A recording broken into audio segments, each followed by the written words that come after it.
Assalamualaikum warahmatullahi wabarakatuh. Waalaikumsalam warahmatullahi wabarakatuh. Alhamdulillah, alhamdulillahi wa kafa, wa usalli wa usallimu ala sayyidina al-mustafa wa ala alihi wa ashabihi ahli sidki wal wafa.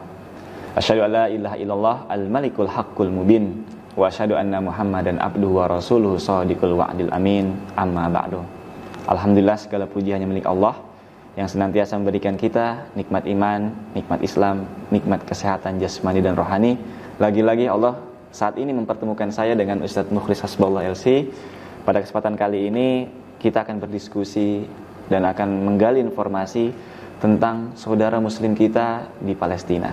Lagi-lagi Ustadz Mukhlis, kita di hari Raya Idul Fitri, bahkan sebelum hari Raya Idul Fitri mendapatkan kabar saudara muslim kita di Palestina, yang mana seharusnya kita bergembira menyambut hari raya, ternyata umat Yahudi di sana memberikan kiriman bom yang kabar ini melukai hati kita umat muslim di seluruh dunia.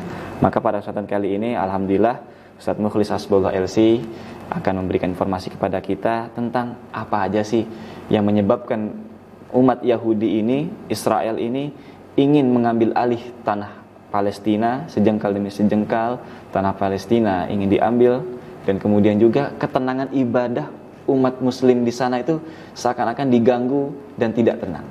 Alhamdulillah, gimana kabarnya Ustadz Mukhlis? Alhamdulillah, sehat walafiat. Alhamdulillah. Maka ketika kita setelah mendengar kabar saudara kita Ustadz di Palestina, yang mana tadi sudah disampaikan ketidaktenangan mereka beribadah karena diganggu oleh kaum Yahudi, yaitu Israel. Nah, kita sepertinya harus menggali informasi kira-kira dalam sejarah ini siapa sih itu Yahudi dan Bani Israel ini, yang membuat menjadi pertanyaan tanda kutip besar, karena ini mungkin bisa dikatakan peperangan paling lama Ustaz, antara Israel dan Palestina ini. Baik, bismillahirrahmanirrahim. Alhamdulillah wassalatu wassalamu ala Rasulillah wa ala alihi wa ashabihi wa mawalah. Terima kasih atas waktunya Ustadz Dharma untuk kita angkat masalah Palestina. Ustadz tadi meminta saya untuk menjelaskan dulu mungkin sejarah umat Yahudi atau Israel, supaya dari situ kita bisa bangun cerita-cerita dan informasi lain sampai apa yang terjadi saat ini. Nah, umat Yahudi, Bani Israel itu sama. Kenapa dinamakan dengan Israel, Bani Israel? Karena mereka itu sebenarnya adalah anak cucu daripada Israel.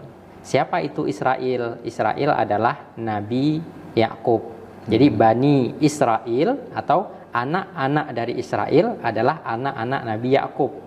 Nah, ini luar biasa. Mereka sebenarnya anak-anak para nabi dan rasul ini. Ya, Bani Israel adalah anak cucu keturunan dari Nabi Yakub. Bahkan nanti kita akan bahas juga banyak nabi dan rasul diutus dari keturunan ini, dari anak cucu ini.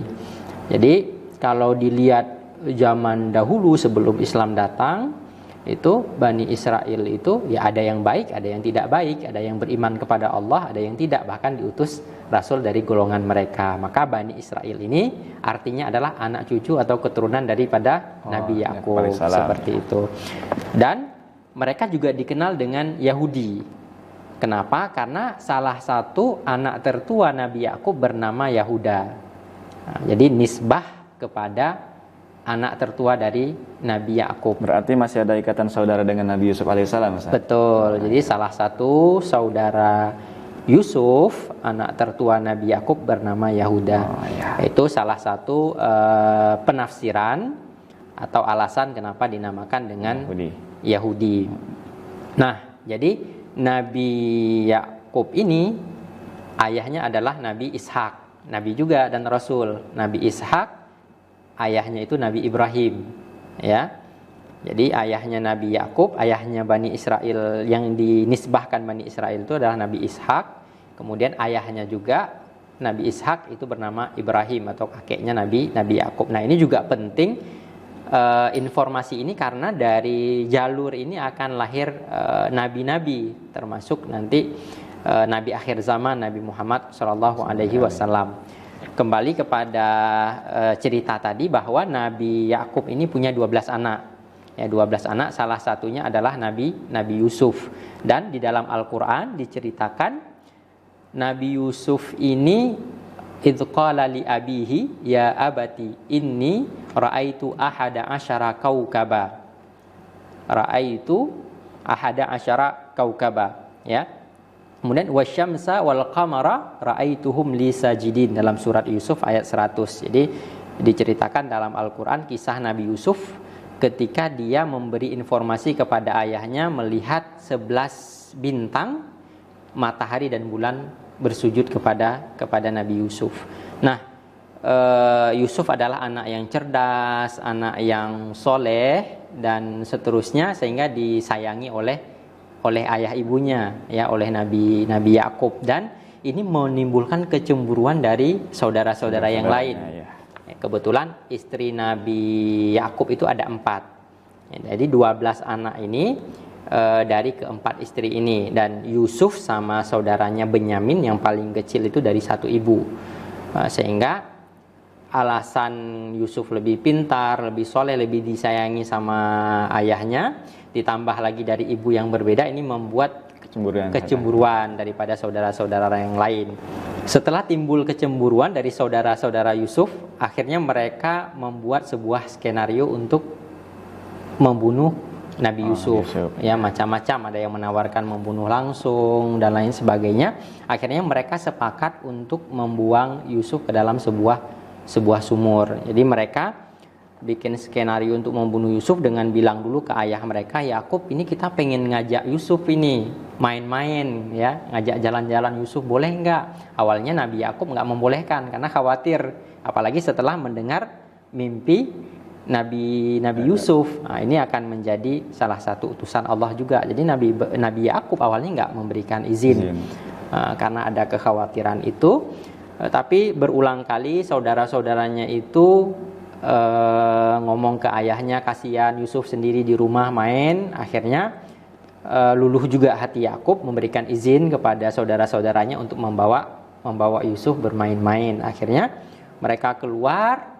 Skenario pun mereka jalankan, ya. Nabi Yusuf dimasukkan ke dalam sumur. Setelah dimasukkan ke dalam sumur, baju Nabi Yusuf diambil, dilumuri darah kelinci, dibawa pulang, dan mereka sambil nangis pura-pura bahwasanya kejadian besar telah terjadi, menghampiri Nabi Yusuf. Nabi Yusuf dimakan serigala, seperti itu. Padahal mereka telah membuang Nabi Yusuf. Itu awal cerita seperti itu, Ustadz Dharma. Ya, kita bisa melihat bahwasanya tadi mungkin awal mulanya karena kecemburuan. Betul. Saudara-saudara Nabi Yusuf alaihissalam terhadap Nabi Yusuf alaihissalam. Nah, iya betul. Ini juga mungkin muncul salah satu sifat daripada Yahudi ini, ya, yaitu tidak suka, tidak senang dengan kelebihan orang lain. Dan dari kecemburuan itu mereka berani melakukan apa saja, bahkan membunuh, seperti itu. Dan lanjut cerita, Nabi Yakub setelah tahu Nabi Yusuf dimakan oleh serigala, akhirnya beliau menangis setiap hari sampai matanya itu rabun, tidak bisa melihat. Di sisi yang lain, Nabi Yusuf di dalam sumur diambil oleh para saudagar. Ya, para saudagar yang singgah di tempat sumur Yusuf dibuang. Akhirnya Yusuf diambil dan dibawa ke sebuah kota, yaitu kota Mesir. Nah, dan di Mesir Nabi Yusuf dijual sebagai seorang budak. Nah, dari sana mulai cerita baru tentang kehidupan Yusuf dan Bani Israel. Baik Ustadz, jadi kelanjutannya ketika Nabi Yusuf alaihissalam dijual ke Mesir, nah itu bagaimana saudara-saudara Nabi Yusuf alaihissalam dan juga komplotan ataupun kaum Bani Israel, apakah mereka hidup di Mesir? Setelah Nabi Yusuf dijual ke Mesir sebagai seorang budak, dan Nabi Yakub ayahnya itu bersedih sampai ada yang mengatakan buta, ada yang mengatakan rabun ya. Rabun mungkin lebih dekat sehingga tidak bisa melihat ke-11 saudara Nabi Yusuf yang disebut sebagai Bani Israel ini tinggal di Syam ya, di negeri Syam, dan waktu itu terus berjalan waktunya sampai suatu ketika ada paceklik panjang ya di Syam, di Mesir dan negara-negara sekitarnya itu paceklik sehingga masyarakat tidak ada makanan, kemudian air juga kekurangan dan lain sebagainya. Akhirnya Nabi Yakub ini minta kepada anak-anaknya ini, coba kalian pergi ke Mesir ya, ke Mesir, cari bantuan di sana. Siapa tahu di Mesir ada makanan, terus minuman juga ada, tidak mengalami paceklik, atau minimal mereka punya stok untuk makanan. Akhirnya beberapa anak Nabi Yakub ini atau saudara tiri Nabi Yusuf pergi ke Mesir. Nah, di sana diperjumpakanlah dengan menteri pangan di sana. Nah, ya, diperjumpakan dengan menteri pangan di sana, menghadap menteri pangan di sana. Mereka menceritakan bahwa tujuan kami ke sini, wahai Bapak Menteri, adalah untuk mencari bantuan. Kami mengalami paceklik yang panjang, kekurangan makanan dan kekurangan air, mungkin bisa dibantu gitu bahasanya. Terus waktu itu mereka tidak menyadari kalau si Perdana Menteri atau Menteri Pangan ini adalah saudara tiri mereka, Yusuf. Jadi sudah begitu panjang berpisah Nabi Yusuf dengan saudara dan Nabi Yakub alaihissalam. Terjadi paceklik, ternyata ke Mesir sudah menjadi seorang Perdana Menteri yang tadinya ketika dibuang masih kecil. Ini Yusuf setelah perjalanan panjang sudah menjadi seorang Perdana Menteri. Mungkin Ustaz Dharma ada kesempatan lain kita akan berbicara khusus tentang cerita Yusuf, tapi sekarang untuk melihat perjalanan Bani Israel saja. Nah, waktu itu Yusuf belum mengakui bahwa saya adalah Yusuf, saudara kalian yang dulu kalian bunuh ya. Seperti yang dulu kalian buang ke sumur. Nah, setelah mendengar alasan mereka datang ke Mesir, akhirnya Yusuf bilang, saya akan bantu kalian dengan syarat kalian harus membawa semua anggota keluarga dan ibu bapak kalian. Nah, jadi diminta bawa ke Mesir. Akhirnya anak-anak Nabi Yakub yang diutus ini membawa bekal secukupnya untuk kembali ke negeri Syam. Nah, dengan tujuan nanti mereka akan balik lagi karena permintaan daripada Perdana Menteri Pangan Mesir. Setelah beberapa tahun lamanya, jadi nggak langsung juga. Setelah beberapa tahun, karena kan perjalanan dulu Ustaz Dharma tentu nggak seperti sekarang ya, tidak ada MRT. Nggak ada MRT. Jadi setelah beberapa tahun kemudian Nabi Yakub, istrinya dan ke-11 anaknya itu pergi ke Mesir. Setelah tiba di Mesir, bertatap muka dengan Yusuf, ayahnya Nabi Yakub, di situ kaget luar biasa karena seorang ayah atau orang tua naluri seorang ayah masih sangat kuat sekali, nggak mungkin lupa ya.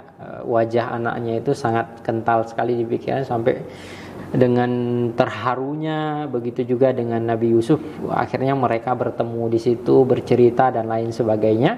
Tentu saudara-saudaranya ini jadi malu luar biasa dan nggak tahu ngomong apa ya. Dan akhirnya setelah diceritakan apa yang terjadi di Mesir, terus saudara-saudaranya juga menceritakan apa yang terjadi sebenarnya, minta maaf dan lain sebagainya. Singkat cerita, Nabi Yusuf dan ke-11 saudaranya tinggal di Mesir. Berarti ketika sudah berjumpa dengan ayahnya Nabi Yakub alaihissalam, kemudian saudaranya juga menceritakan kejadian sebenarnya. Nah, berarti sudah mulai Bani Israel itu bisa dikatakan tinggal dan meramaikan kota Mesir saat itu. Betul, betul. Jadi secara tidak langsung, karena tadi kita katakan Bani Israel itu adalah keturunan Nabi Yakub, yang mereka berjumlah 12 orang termasuk Nabi Yusuf itu semuanya pindah dari Syam ke Mesir. Jadi Bani Israel ini sudah berada di Mesir. Nah, kira-kira berapa abad saat mereka Bani Israel ini? Karena kan memang umur orang-orang dahulu kan bisa dikatakan panjang. Ya, betul sekali. Jadi setelah mereka menetap di Mesir itu waktu terus bergulir.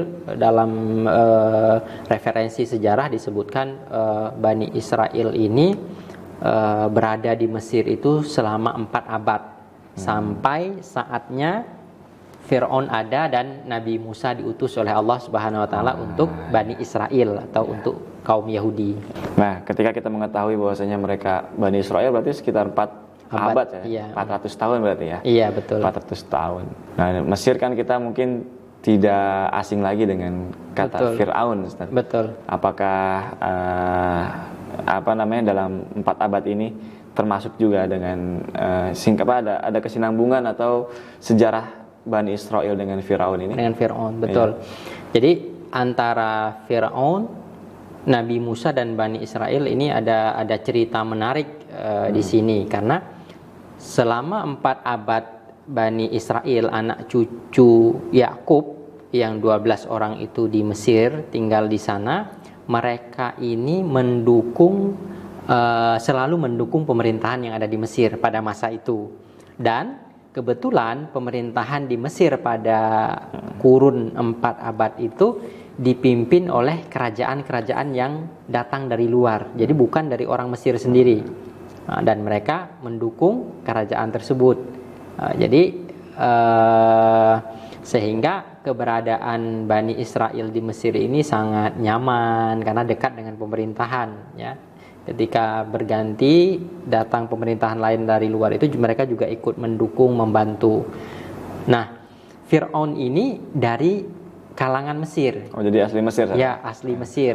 Nah, ya, makanya dalam ayat Al-Quran disebutkan ketika Nabi Yusuf itu menafsirkan mimpi, waqalal maliku. Jadi yang Malik, ya, raja dari luar. Tapi ketika Nabi Musa diutus, ada Fir'aun, waqala Fir'aunu. Jadi udah berganti. Iya. Nah, dan Fir'aun ini khusus disematkan kepada raja-raja yang dari Mesir, seperti itu.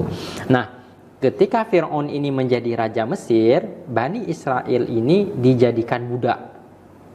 Oh, jadi tidak hidup bebas seperti raja sebelumnya? Tidak. Jadi setelah sekian lama mereka hidup enak, mewah, dimanjakan, ketika Fir'aun datang, Bani Israel ini dijadikan budak. Ada yang disuruh bangun kuburan, ada yang disuruh bangun tempat ibadah dan lain sebagainya. Pokoknya hidup Bani Israel pada masa Fir'aun ini sangat sengsara sekali. Nah, alasannya kenapa? Sejarawan ada yang mengatakan, dan ini juga berdasarkan dari ayat-ayat Al-Quran, ada yang mengatakan bahwa yang tadi kami sampaikan, karena sebelum Fir'aun datang, Bani Israel ini mendukung kerajaan-kerajaan yang dipimpin oleh orang luar yang menguasai Mesir. Nah, jadi tidak mendukung masyarakat setempat.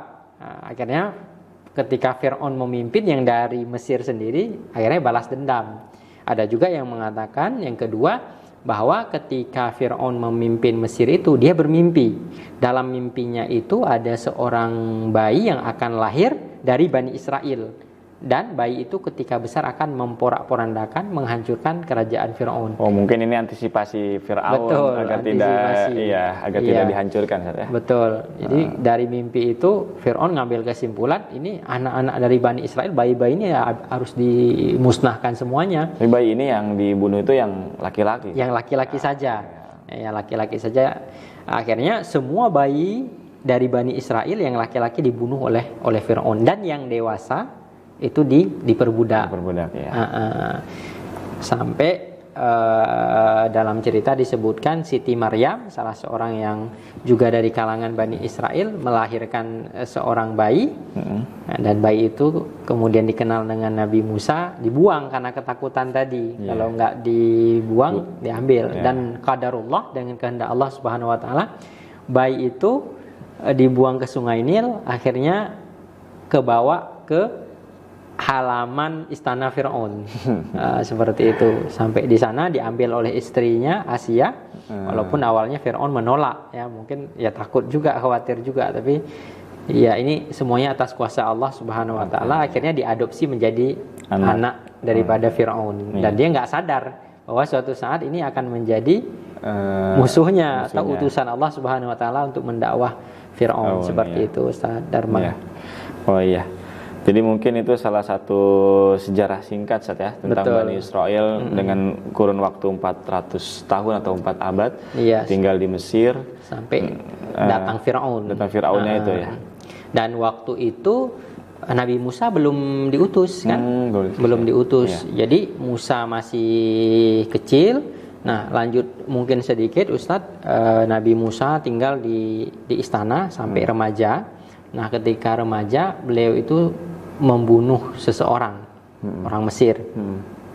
Hal itu membuat Firaun dan kerajaan, ya orang-orang di kerajaan marah. Akhirnya Nabi Musa melarikan diri ke Madian namanya. Daerah itu dekat dengan Laut Merah. Ya, dekat dengan Mesir juga, dengan Laut Merah. Sampai Nabi Musa pergi ke Madian. Di Madian beliau mengembala kambing dan nikah dengan anaknya Nabi Syuaib. Setelah beberapa tahun lamanya, barulah Nabi Musa ini kembali lagi ke Mesir, dan dalam perjalanan diberikan wahyu oleh Allah Subhanahu wa taala untuk berdakwah kepada Firaun, dan Firaunnya pun sudah berganti. Jadi kan tadi kita sampaikan bahwa Firaun itu kan sebutan terhadap raja. Nama rajanya beda-beda. Ada namanya Ramsis, ada yang namanya Nur Muhib dan lain sebagainya. Dengan datangnya Musa ngajak menyembah Allah Subhanahu wa taala dan lain sebagainya, Bani Israel ini sangat mendukung dengan dakwah Musa. Dan kemudian juga Ustaz, sudah tidak aneh lagi dan tidak asing lagi di telinga kita tentang mukjizatnya Nabi Musa alaihissalam, yang mana bisa membelah lautan dengan tongkatnya atas izin Allah Subhanahu wa taala. Nah, ini mungkin bisa diulas sedikit kali, Ustaz, ya. Betul. Jadi tadi kita sudah sampaikan Allah Subhanahu wa taala memerintahkan Nabi Musa untuk berdakwah kepada Firaun dan pengikutnya atau penduduk Mesir pada waktu itu. Akhirnya ada beberapa orang dari penduduk Mesir itu yang ikut dengan syariat Nabi Musa, keyakinan Nabi Musa. Begitu juga dengan Bani Israel. Terkhusus Nabi Musa mengajak mereka bahwa mereka akan dibawa ke sebuah tempat yang enak, yang nyaman dan lain sebagainya. Dan di sisi yang lain juga Firaun sudah menyiapkan pasukannya untuk menyerang Musa, ya. Dan yang terjadi adalah Musa melarikan diri bersama pengikut-pengikutnya, termasuk Bani Israel di sini. Kemudian setelah jauh berlari jumpa laut merah kan? Jumpa laut merah lagi. Kemudian dengan tongkatnya Nabi Musa memukul ke arah laut, laut pun terbelah menjadi dua. Akhirnya Nabi Musa dan pengikutnya itu melewati Laut Merah dan diikuti oleh Firaun. Ketika Nabi Musa sudah melewati Laut Merah, Firaun masih di tengah lautan, Nabi Musa sudah sampai, lautnya kembali tertutup. Akhirnya Firaun dan pengikut-pengikutnya ini tenggelam. Sampailah Nabi Musa dan pengikutnya itu di Bukit Tursina dan mereka menetap di sana. Sungguh luar biasa pemaparan yang disampaikan oleh Ustadz Mukhlis, menjelaskan tentang bangsa Yahudi atau Bani Israel dari masa ke masa. Kita akan bertemu di sesi video berikutnya. Akhirul kalam, assalamualaikum warahmatullahi wabarakatuh.